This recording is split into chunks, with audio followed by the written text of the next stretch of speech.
Ali Bongo Ondimba séjourne actuellement à Paris en France. Là-bas, le chef de l'État gabonais va prendre part au sommet sur la paix et la sécurité en Afrique qui s'ouvre demain, vendredi 6 décembre 2013. Et puis, le dossier du journal est consacré à la campagne des élections locales au Gabon. Aujourd'hui, nous allons prendre langue avec le PDS, l'UPG et le PDG qui ont également lancé leur campagne à l'arrière-pays. Mesdames, Messieurs, où que vous soyez, bonsoir et merci de choisir Gabon Télévision pour vous informer. Vous êtes naturellement les bienvenus.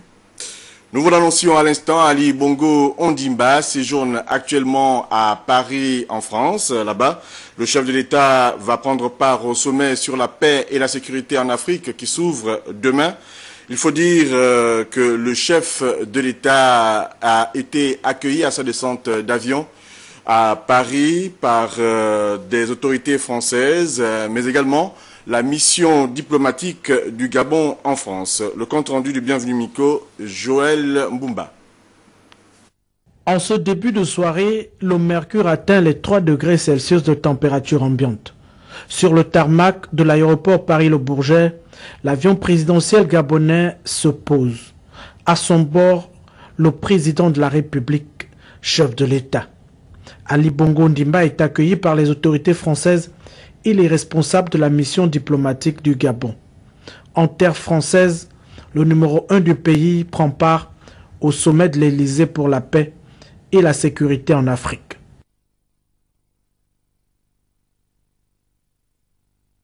Intéressons-nous à ce sommet un peu plus en détail. Et disons que ce sommet sur la paix et la sécurité en Afrique, qui va s'ouvrir demain à Paris, aura comme acteur Ali Bongo Ondimba, dont le pays, le Gabon, est diplomatiquement reconnu pour son implication dans les processus de paix. Et il faut dire que le chef de l'État prend une part active à ces travaux, comme nous le confirmons ici Delphine Yari sur les images d'Anissé Samaboubou. La diplomatie gabonaise, sur le plan de la sous-région d'Afrique centrale qu'au-delà des frontières africaines, rayonne depuis plus de 3 décennies.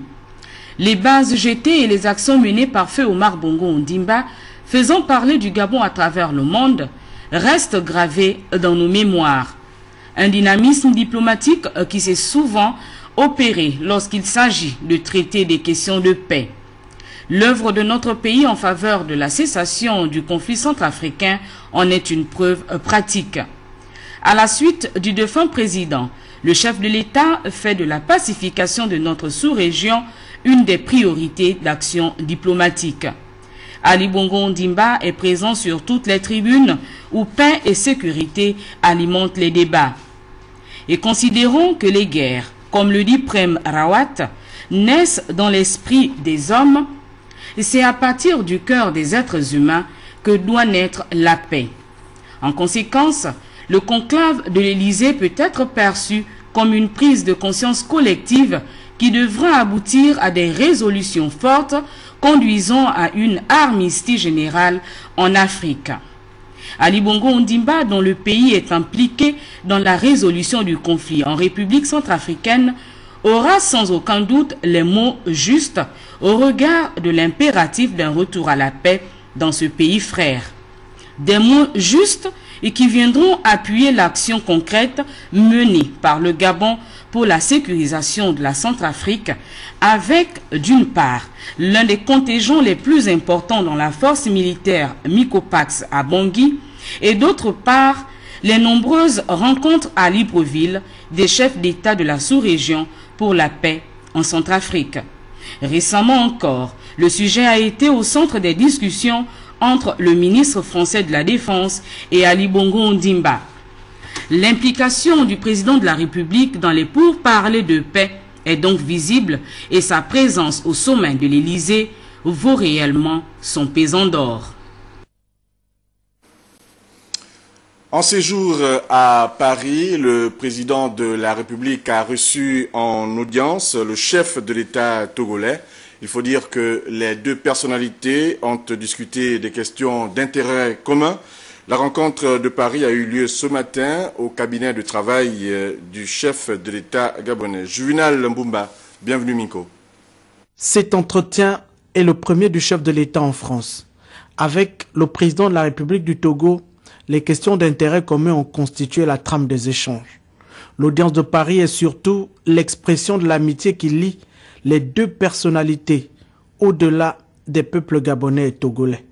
L'amitié et le respect au président, mon frère ami, le président Ali. Vous savez, c'est une conférence importante à laquelle participe pratiquement le chef de l'État africain. Donc, nous avons commencé une concertation plus tôt, notamment au Koweït, comme c'est vu. On n'avait pas fini, donc je voulais poursuivre cela aujourd'hui. Et c'est ce que nous avons fait. Cette rencontre se situe donc dans le prolongement du sommet de l'Élysée pour la paix et la sécurité en Afrique. Des idéaux que partagent les deux hommes d'État, dont l'engagement pour la sauvegarde de la paix sur le continent n'est plus à démontrer. Toujours à l'intérieur du pays, signalons qu'une forte délégation du Bureau de coordination du plan stratégique Gabon émergent, conduite par le secrétaire général adjoint du gouvernement, Yves-Sylvain Moussavou-Boussougou, vient de séjourner en Afrique du Sud. C'était à la faveur d'un forum de promotion du plan stratégique Gabon émergent, dénommé Gabon Business Day. Les détails avec Cyril Ngaleko de notre rédaction. Le séjour du secrétaire général adjoint du gouvernement Yves-Sylvain Moussavou-Boussougou à la tête d'une forte délégation dans la ville de Cape Town, renforcée par la présence du ministre délégué à l'agriculture Célestine Oguewaba, du renforcement de la coopération entre le Gabon et l'Afrique du Sud et notamment la promotion du plan stratégique Gabon émergent. La rencontre, organisée en collaboration avec le département sud-africain des relations internationales et de la coopération et la chambre de commerce de la ville de Cape Town, a permis à l'ambassadeur du Gabon en Afrique du Sud, Aïchatou Sani Aoudou, de magnifier l'excellence des relations entre les deux pays, puis la présentation du PSGE par le secrétaire général adjoint du gouvernement sous le thème « Le Gabon, une terre, des ressources et une vision ». C'est une grande fierté pour le Gabon de se retrouver devant vous ici pour parler de son avenir, pour parler de son futur développement. Le Gabon a entrepris depuis 2009 un certain nombre de réformes. Le même exercice poursuivi par les autres membres de la délégation, dont le ministre délégué à l'agriculture, sur les opportunités à saisir pour les hommes d'affaires sud-africains de venir investir dans notre pays. Après les travaux du Gabon Business Day, la déléguée à l'agriculture a visité une clinique spécialisée dans les soins d'ORL, de consultation et de suivi des femmes enceintes, puis la ferme avicole du groupe Bono, spécialisée dans la production des raisins de table et les agrumes. Ces différentes offres sont soumises aux plus hautes autorités gabonaises. Les assises de la ville de Cape Town ne se sont pas achevées sans que le secrétaire général adjoint du gouvernement et Meji Sikos, ambassadeur directeur de la zone Afrique centrale au DIRCO, de s'entretenir sur le souhait des autorités sud-africaines de voir se tenir en janvier 2014 la rencontre de hauts fonctionnaires gabonais et sud-africains. Retour au Gabon pour parler des récents événements dans le secteur de l'éducation qui ont entraîné une vague de réactions à travers Internet, et cela on appelle généralement la presse en ligne. Malheureusement, les images diffusées ne sont pas souvent en conformité avec la réalité sur le terrain. Une fausse image du pays est donc relayée inutilement, comme nous allons le voir sur ces images. Devenu le terrain par excellence de la manipulation de l'information. Cette situation crée l'amalgame dans la sélection ou dans le choix de la bonne information. Dans ce sens, le mouvement d'humeur des élèves de secondaire qui a paralysé la capitale gabonaise Libreville ce matin a provoqué une vague d'intox sur les réseaux sociaux. Des images ont été publiées dans l'objectif de provoquer des réactions chez les internautes. Des images montrant des gendarmes molestant une élève du collège Immaculé avec des menottes. au sein du dit collège. Cette image, ayant fait le tour des réseaux sociaux, montre bien que la mauvaise foi de certains compatriotes est manifeste en tout temps. Vérification faite, cette image aurait été prise lors d'une cérémonie porte ouverte à l'occasion de la journée de la défense. On se pose donc la question, sur ce, à qui profite la mauvaise information sur les réseaux sociaux? La question reste tout entière. On parle encore de l'actualité dans le secteur éducation au Gabon et notamment cette mesure présidentielle prise hier par le chef de l'État, mesure jugée courageuse par les observateurs de la vie politique gabonaise, une mesure qui tout de même a ramené la sérénité et la paix sociale dans le pays. Ce soir, la rédaction de Gabon Télévision revient sur cette mesure qui a donc ramené la sérénité au sein du monde éducatif. Jerry Mbougou-Bivigou pour le commentaire. Pour les milliers d'élèves et leurs parents qui s'inquiétaient, à raison, de la poursuite sereine de cette année scolaire 2013-2014, la nouvelle, la bonne, est tombée. Afin de ramener la sérénité dans ce secteur et de renforcer sa gouvernance globale, le président de la République, chef de l'État, a décidé de surseoir la mise en œuvre des réformes querellées, notamment les nouvelles conditions d'admission en classe de seconde et celles relatives au baccalauréat. À travers cette mesure, la plus haute autorité du pays confirme sa volonté de sortir le secteur de l'éducation de cette mauvaise passe de ces derniers temps en traçant même un canevas. Il annonce dans le même temps la mise en place, sous son autorité directe, du Conseil national de l'éducation, de la formation et de la recherche, dont la mission est d'évaluer la mise en œuvre des offres de formation, des projets d'infrastructure et d'équipement dans l'enseignement, la formation et la recherche, au moyen de bilans d'étape, aux fins d'apporter les réajustements nécessaires visant une plus grande efficacité des actions éducatives et de recherche. Pourtant, avant d'en arriver à cette issue heureuse, le chemin a été très long. À l'origine, des mouvements d'humeur, des enseignants d'abord et des élèves ensuite, à travers le pays, les réformes initiées par le ministère de l'Éducation nationale, relatives au passage en seconde et en terminale, avec l'instauration d'un système probatoire en classe de première appelé Bac 1. Négociations et explications dans les bassins pédagogiques n'ont malheureusement pas résolu le nœud gordien. Fait rare depuis les événements malheureux de 1990, les élèves sont descendus dans la rue. Les victimes collatérales nombreuses. Bien qu'étant le garant des institutions et de leur public, le président de la République peut-il prendre à bras le corps tous les secteurs en proie à des crises? Face à cette crise qui secoue le monde de l'éducation au Gabon, les autorités de notre pays ne cessent de multiplier les initiatives pour ramener la sérénité. Aujourd'hui, le Premier ministre chef du gouvernement, Raymond Dongsima, a échangé avec les représentants des élèves et les parents d'élèves suite à ces perturbations intervenues ces derniers jours. C'était dans la salle de réunion du ministère des Finances, salle appelée également Arambo. Regardons ce reportage de Chlorette Eoré-Richon et Alain Serge-Yéné. Cette rencontre entre le Premier ministre, les représentants des élèves, des parents d'élèves et les responsables d'établissement a permis au chef du gouvernement, Raymond Dongsima, de relayer les mesures prises par le président de la République relatives aux récriminations des élèves au sujet des réformes à l'éducation nationale. 3 heures durant, le Premier ministre a écouté et analysé les interventions des délégués présents. Qu'il s'agisse des élèves, des parents ou des autres acteurs, les motifs évoqués sont ceux que l'opinion connaît déjà. Globalement, le rejet des réformes. Insistant sur la décision du chef de l'État, Raymond Dongsima s'est voulu rassurant et formel. Le chef de l'État a pris une bonne décision. Elle consiste à ordonner immédiatement la suspension de la réforme.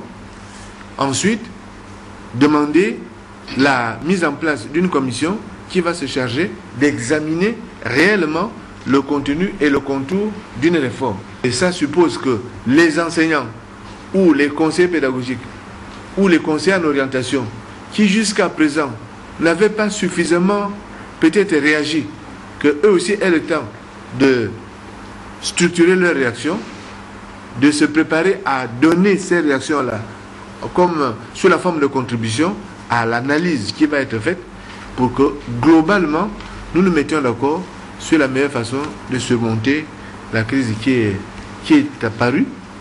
Les explications qui ont visiblement satisfait les participants à cette réunion d'Arambo. À l'unanimité, tous ont adhéré à l'idée de la poursuite des cours dans le calme en attendant les assises annoncées par le président de la République. La page politique de ce journal à présent avec les élections locales 2013 au Gabon. Raymond Dongsima, tête de liste de la coalition Parti démocratique gabonais, Rassemblement des démocrates républicains et ses colistiers viennent de lancer leur campagne à Bibas, village situé à 25 km de Yem, canton LLM, c'est dans le département du Wele, province du Wolentem. Compte rendu, Patrick Zerobekale.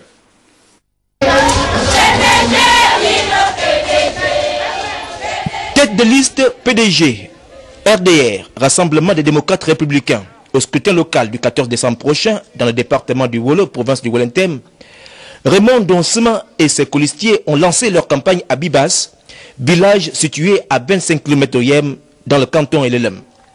Les membres du bureau politique PDG et ses colistiers de la majorité républicaine pour l'émergence placent leur campagne sous le signe de l'espoir et de la confiance. Je demande, je répète à tout le monde de faire une campagne de proximité serrée, très serrée.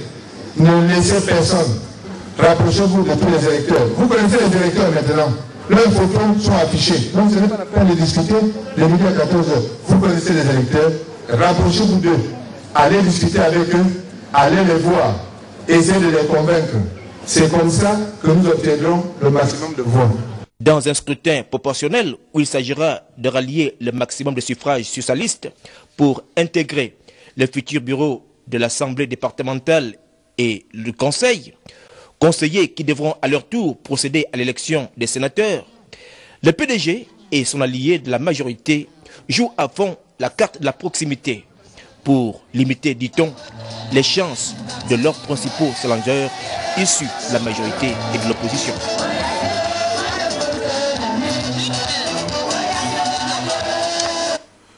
L'Union du peuple gabonais, formation chère au défunt Pierre Mamboundou, était également sur le terrain à l'occasion de l'ouverture de la campagne de l'école 2013 au Gabon, notamment à Antoum et à Bikele, dans le département du Komo-Manda. Nous sommes dans la province de l'Estuaire. Là-bas, les têtes de liste et colistiers ont également rassemblé militants et sympathisants pour le lancement de la campagne. Jean-Raoul Balinga, lui Bestar Lenyongo. Entrée tenue truante, Emmanuel Meyobeyeme fera sans nul doute partie des candidats qui donneront du piquant à cette campagne. Nous sommes allés à la chasse. Nous avons tué l'éléphant. Les plus grands ont dit l'éléphant interdit pour les enfants. Si le candidat UPG au 3e arrondissement de Ntoum n'a pas l'air, la chanson il l'a. La deuxième fois, on est reparti à la chasse. Nous avons tué la gazelle. Ils sont revenus encore avec la même histoire. Les enfants ne mangent pas la gazelle. Son credo, capitaliser les faiblesses qui marquent le développement de la cité. Cette fois-ci, les grands sont toujours devant. Ils nous trompent. Ils ont mangé l'éléphant. Ils nous ont rien donné. La gazelle. Mais là, cette fois-ci, les gars, précipitons-nous. Comme nous sommes jeunes, on s'est réveillés très tôt. C'est comme ça qu'on est allé.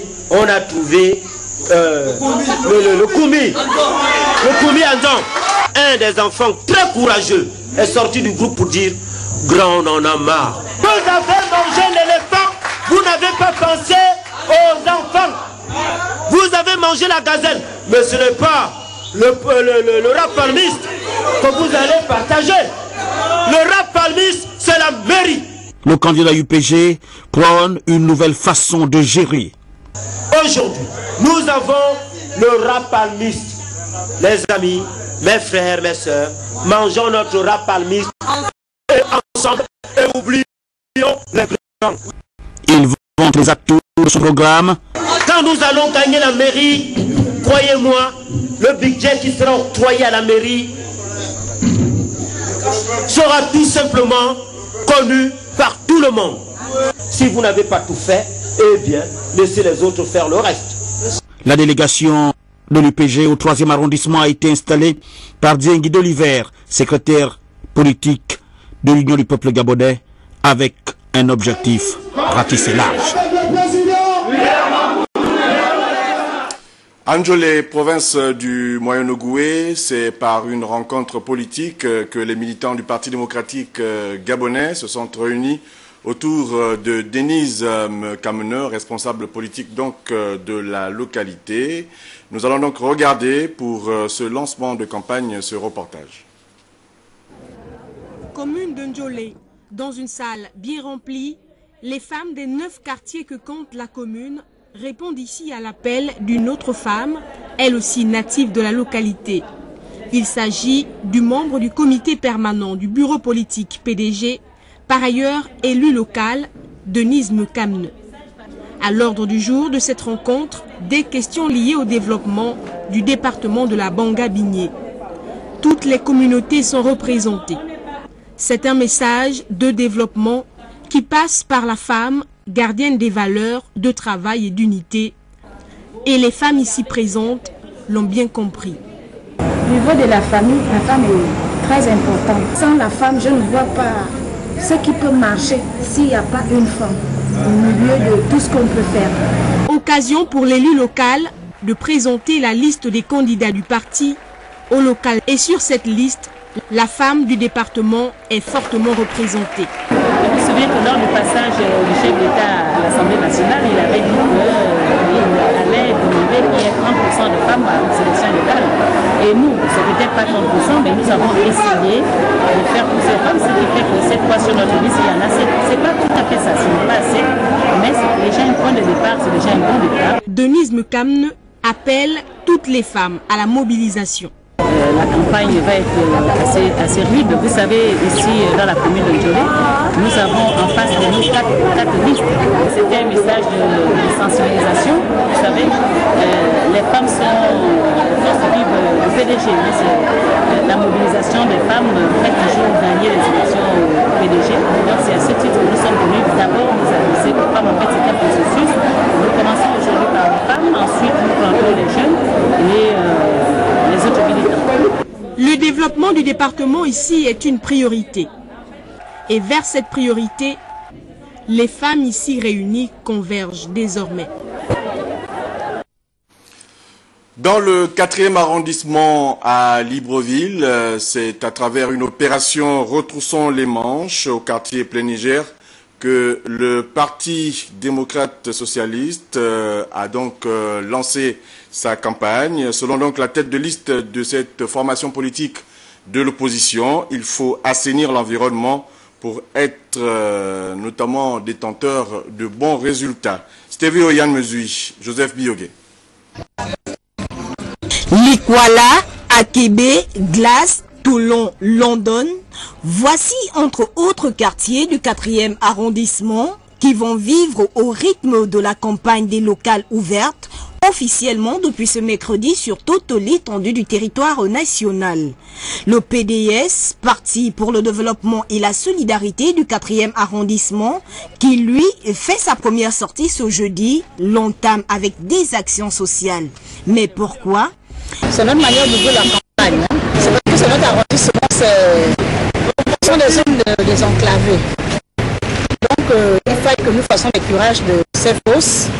C'est parce que la population du 4e est affrontée à beaucoup de difficultés.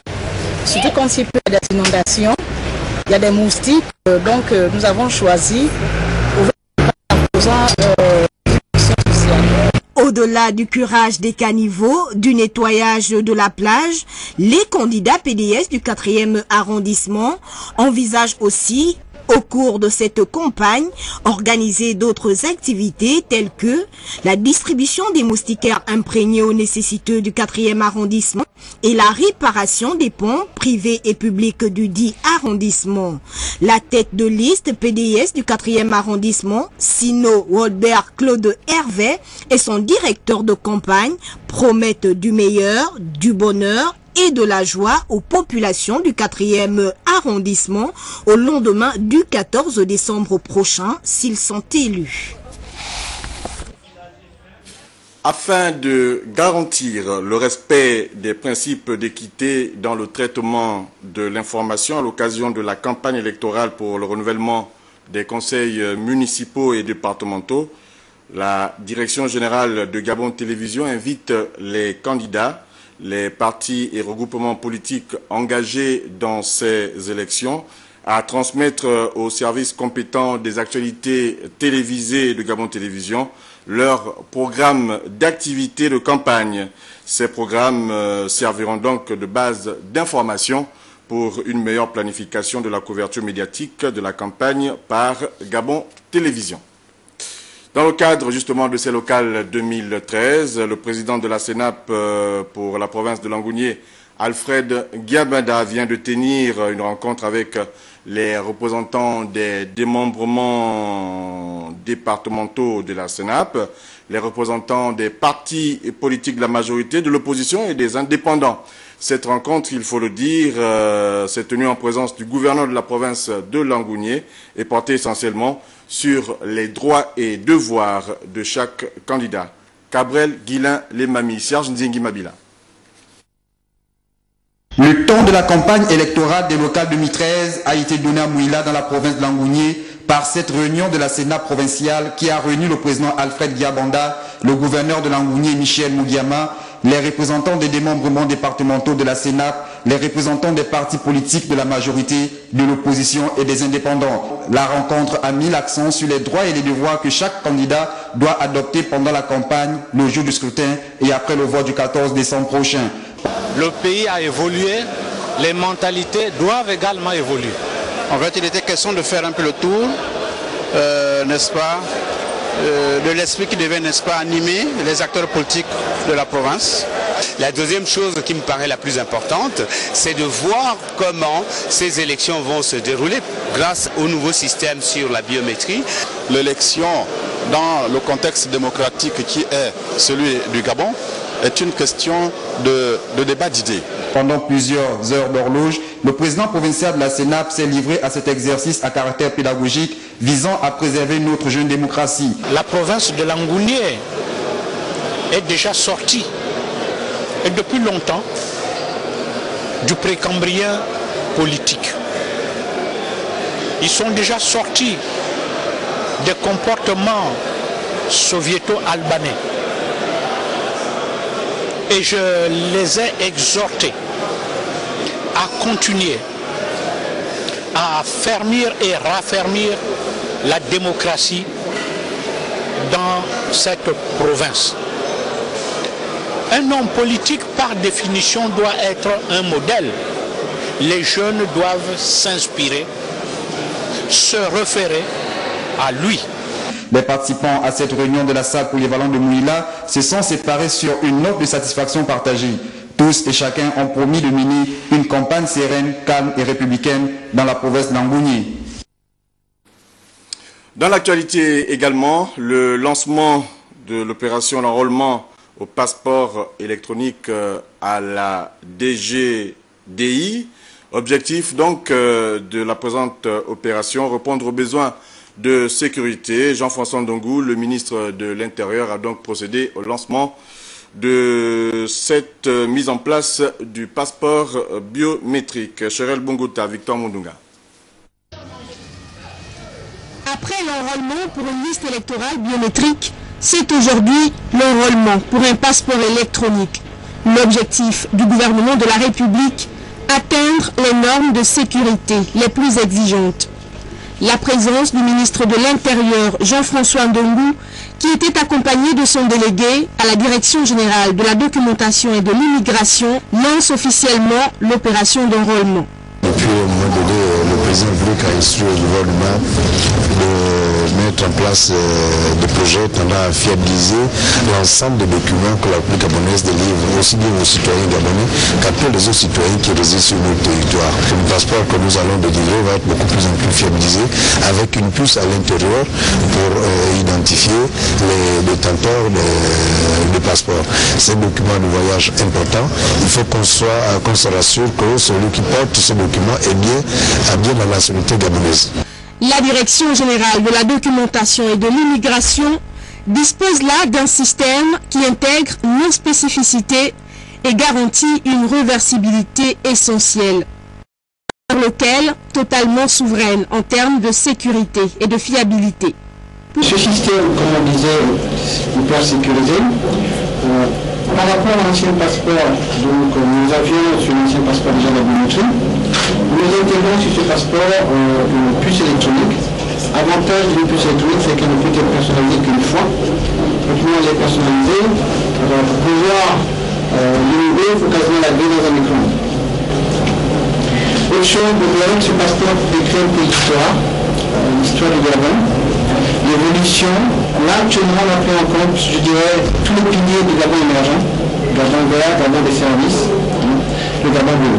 Pour ce projet, la DGDI bénéficie de l'expertise extérieure en matière de solutions d'ingénierie, de titres sécurisés et de protection des données. La sécurité portuaire et la mise en œuvre du Code pour la sûreté des navires et des installations portuaires de l'Organisation maritime internationale à l'ordre du jour d'une réunion à l'OPRAG, l'Office des ports et rades du Gabon, entre la communauté portuaire et le comité exécutif de lutte contre le terrorisme en visite dans notre pays. Détail avec Cherel Bongota et Victor Mondonga. Pour lutter contre le terrorisme et la criminalité, l'Organisation maritime internationale s'emploie depuis plusieurs années à garantir la sécurité des navires et des installations portuaires dans le monde.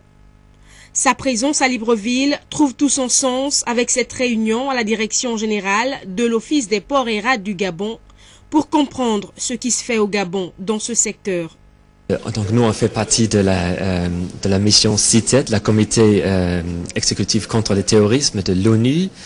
Et donc l'objectif spécifique, c'est le code ISPS. On a bien parlé avec toutes les agences, toutes les compagnies et les autorités qui sont présentes au port pour bien comprendre les efforts qui sont faits. La visite du Centre de contre-terrorisme au Gabon s'inscrit dans une géographie globale que les Nations Unies ont entreprise, celle de sécuriser toutes les infrastructures, que cela soit portuaire, aéroportuaire ou frontalière du Gabon. Le code ISPS est cet outil principal contre le terrorisme qui accentue une culture de protection dans le secteur maritime. Le Gabon s'arrime à ce code en 2004 et depuis lors, les autorités portuaires sont passées des moyens rudimentaires aux moyens électroniques, c'est-à-dire la télésurveillance, le système d'identification automatique, le contrôle de trafic, les radars pour la surveillance du plan d'eau et des côtes, une société de gardinage appuyée par la gendarmerie nationale pour ce qui est du port de commerce de Libreville. Le plus grand problème, celui-là où on rencontre partout dans tous les ports africains, c'est le financement. Les conditions de financement et des mesures du code ISPS et de la formation. Les États se sont désengagés progressivement de leurs entreprises publiques. C'est parce que l'OPRAG a pour ambition de faire des ports du Gabon des ports modernes que dès l'an prochain, ces mêmes outils seront utilisés pour le port commercial de Port-Gentil. Sorti à Tchibanga, province de l'Anyanga, de la promotion Étienne Dieudonné Ngoubou, du nom du ministre gabonais du pétrole. C'est donc le centre de formation qui a décerné les diplômes aux lauréats sortis de cet établissement en présence de membres du gouvernement, dont le ministre de l'Éducation nationale. Isabelle Bekale, Arnaud Mungue.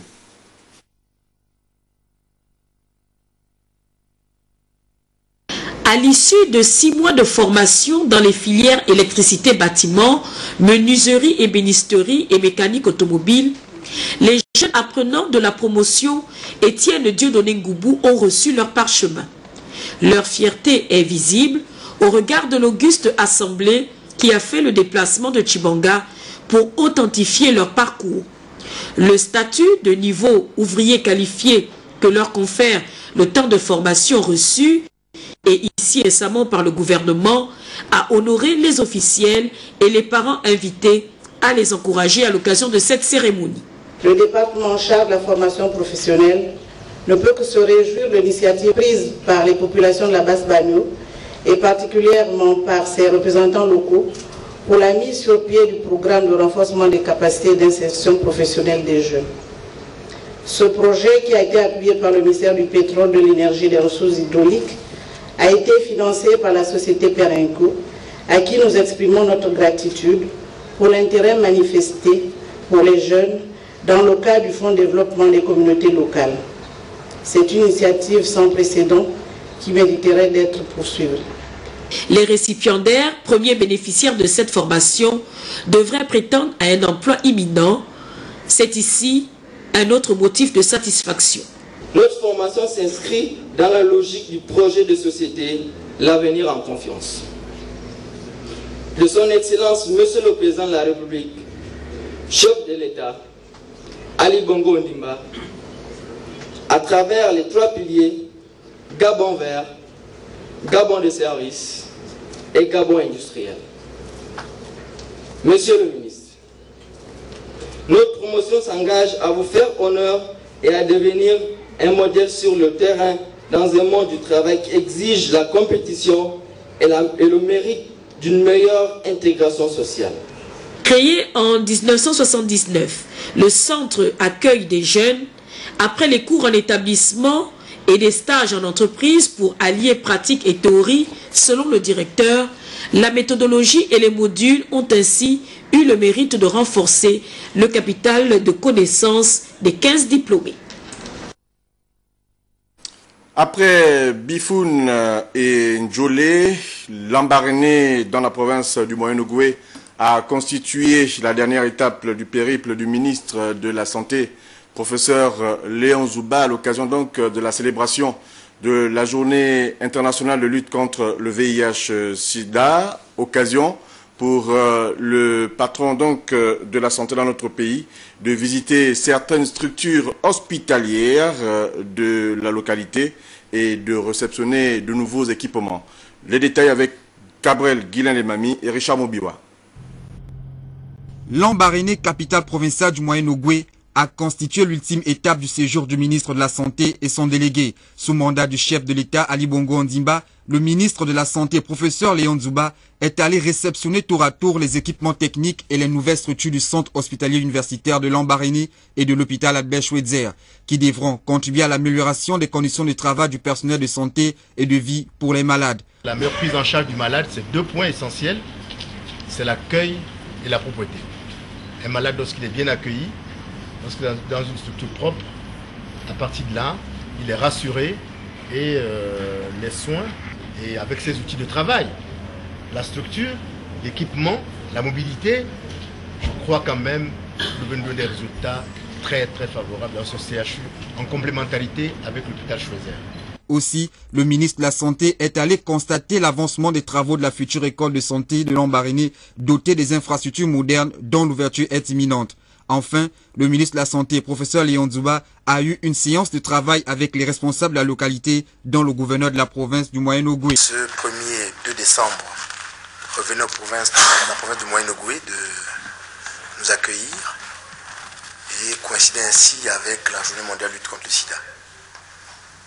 Aussi, nous avons eu une mission première, c'est de communier avec les populations de la province du Moyen-Ogooué, en particulier avec celle du département de la ville de Ndjolé, pour marquer la lutte du gouvernement, du chef de l'État, de la première dame, Sila Bongo Ndimba à travers sa fondation, la lutte contre le VIH-Sida qui décime la population gabonaise, la population africaine. Cette tournée initiée par le ministère de la Santé, sous l'impulsion du chef de l'État, s'étendront dans les autres provinces que compte le Gabon. L'UDEG, l'Union des écrivains gabonais, a récemment effectué sa rentrée littéraire. C'était dans la salle de conférence du Conseil économique et social, et cela en présence de plusieurs acteurs gabonais du livre. Compte rendu, Tekla Mekumovono, Joseph Biyogué. Nombreux sont les professionnels et amateurs de belles lettres qui ont effectué le déplacement pour le siège du Conseil économique et social. C'était à l'occasion de la première édition de la rentrée littéraire de l'Union des écrivains gabonais, UDEG. Après l'hymne national chanté par des élèves du lycée Nzengayon Montalier, le président en exercice de l'UDEG a planté le décor en présentant la situation qui prévaut dans l'univers du livre gabonais. À ce jour, le Gabon compte plus d'une centaine d'écrivains confirmés et plus de 300 publications recensées. Cependant, malgré le foisonnement de ces publications, la qualité de leur contenu et les prix littéraires reçus par les écrivains gabonais, ici et là, au Gabon et à l'étranger, notre littérature et nos écrivains sont demeurés invisibles. Le président de l'UDEG a vivement dénoncé la contrefaçon et le piratage dont les œuvres littéraires gabonaises sont l'objet, ce qui ne permet pas aux écrivains de bénéficier des fruits de leur acte d'écriture. Il a par ailleurs salué les efforts fournis par le gouvernement avec, entre autres, l'institution du Bureau gabonais des droits d'auteur. Comment expliquer que les livres gabonais soient très peu présents dans les programmes scolaires de notre pays, alors que sous d'autres cieux, les ouvrages nationaux occupent entre 50 et 80% des livres imposés par leurs académies respectives. Très peu lus, aussi parce qu'ils coûtent cher. Dans la plupart des cas, ils sont édités en France, au Canada ou au Cameroun. Nos œuvres sont piratées ou contrefaites. Ainsi échappent-elles à leurs légitimes propriétaires.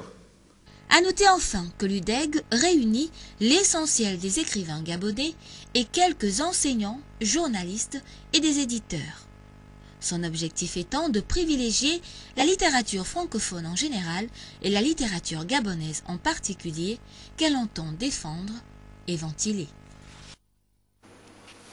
Culture encore et pour la fin, cela pour revivre les temps forts de la grande nuit gabonaise à Shell Gabon, à Gamba, province de l'Ogooué maritime, l'événement culturel par lequel le géant pétrolier célèbre à sa manière la culture gabonaise, a réuni une bonne brochette d'artistes gabonais, et cela de renom. Comme témoins de l'événement, Patrick Zorgué Bekale et Jean-Dieu Mamboundou. Les rideaux sont retombés sur l'organisation du week-end gabonais de Shell Gabon à Gamba.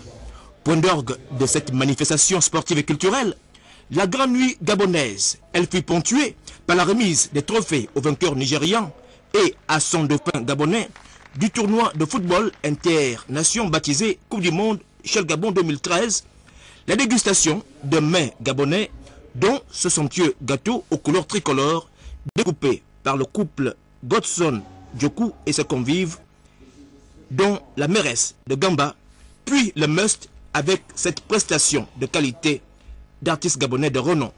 Très belle soirée, la fin était vraiment très intéressante. C'était une très belle soirée, le public très positif, un public très réactionnaire. On a passé de très beaux moments. Ce qui est sûr, c'est que c'était un beau moment et que j'aimerais bien revivre. Je félicite les artistes. Alexis Abessolo, Arnold Jude, Mbala, oh mon Dieu, Amandine. C'était magnifique. Vraiment, le seul souhait que j'ai, c'est que on puisse reconduire tous ces acteurs l'année prochaine pour refaire la fête à nouveau.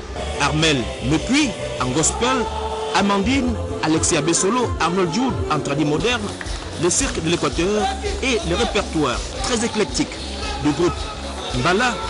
En somme, un podium doré choisi par le sponsor de la direction des ressources humaines de Shell Gabon et par l'organisation pour plonger l'assistance dans l'ivresse musicale et pour restituer la thématique de cette grande nuit qui portait cette année sur le Gabon profond, terre des peuples. La salle était pleine et la salle était multicolore. Donc tous nos collègues de toutes les nationalités sont venus. C'est vraiment ce que nous voulons faire, avoir des moments de communion, des moments où nous sommes ensemble comme collègues, de nous réjouir ensemble. Je suis satisfaite parce que mes invités ont vraiment dansé et c'était mon souhait, amener tout le monde à être debout et célébrer le Gabon dans Shell Gabon. Rendez-vous sportif et culturel annuel, la Grande Nuit gabonaise est une tribune par laquelle le géant pétrolier anglo-néerlandais Shell, basé à Gamba depuis 50 ans, célèbre la multiculturalité de son capital humain, une des clés, dit-on, de son leadership dans l'exploration, l'exploitation et la production pétrolière.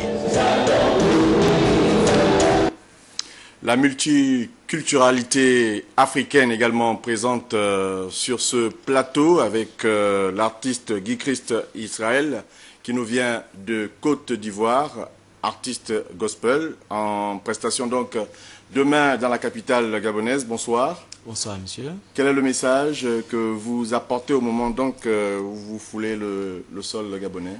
D'abord c'est un message d'unité, un message de paix, voilà, un échange de culture avec nos frères les Gabonais. Le message que je veux lancer, c'est un dernier message pour le concert de demain vendredi 6 décembre. Voilà, le concert il est effectif, je suis là pour le signifier.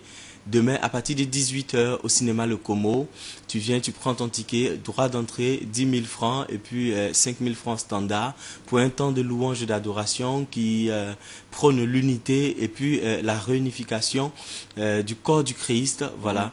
Autour du thème rebâtir l'autel de Jésus-Christ. De Jésus-Christ de Nazareth. Oui. Voilà. Donc c'est le thème de demain. Nous allons chanter à la gloire du Seigneur. Nous allons revivre encore un moment fort de louange et d'adoration. Comme je le disais tantôt, le prix d'entrée, il est de 10 000 et 5 000 francs au cinéma Le Como à partir de 18 h. Le contact que je veux laisser, c'est le 07 17 59 et 56. Voilà. Voilà, donc demain à partir de 18 h, tout le monde fait le déplacement, tous les Gabonais. D'accord, on peut terminer en beauté avec un petit a cappella de ce que vous savez si bien faire. Oh, quel est ton problème? Jésus-Christ est là. Oh, quel est ton problème? Quel est ton problème? Arrête de pleurer, Jésus-Christ est là. Oh, oh, c'est lui le rocher des siècles, en qui je ne connaîtrai point d'échec. C'est lui l'ancien des temps, qui déploie sa puissance en tout temps. Mon Jésus, oh, oh. Guy Christ Israël, artiste ivoirien, gospel, en prestation donc demain à Libreville, et qui à l'instant nous proposait ce bel a cappella pour la fin de cette édition d'information, coordonnée par Eric Nzengi Badinga, Cabrel Guilain Lemami et Njeri Bougou Bivigou. La réalisation était assurée par Pierre Savage, coordination sur le plan de la supervision, Emmanuel Bécuy et toute l'équipe d'antenne. Voilà qui met donc un terme à ce journal. Demain, 20 h, retrouvez Marie-Colombe Ngodjou pour vous servir. Mais ne quittez pas vos positions d'écoute, car au cours de nos programmes de la soirée, cela à partir de 21 h, regardez la table ronde organisée par le CNC à l'occasion donc des élections locales 2013 au Gabon. Merci, bonne suite des programmes sur Gabon Télévision. À très bientôt.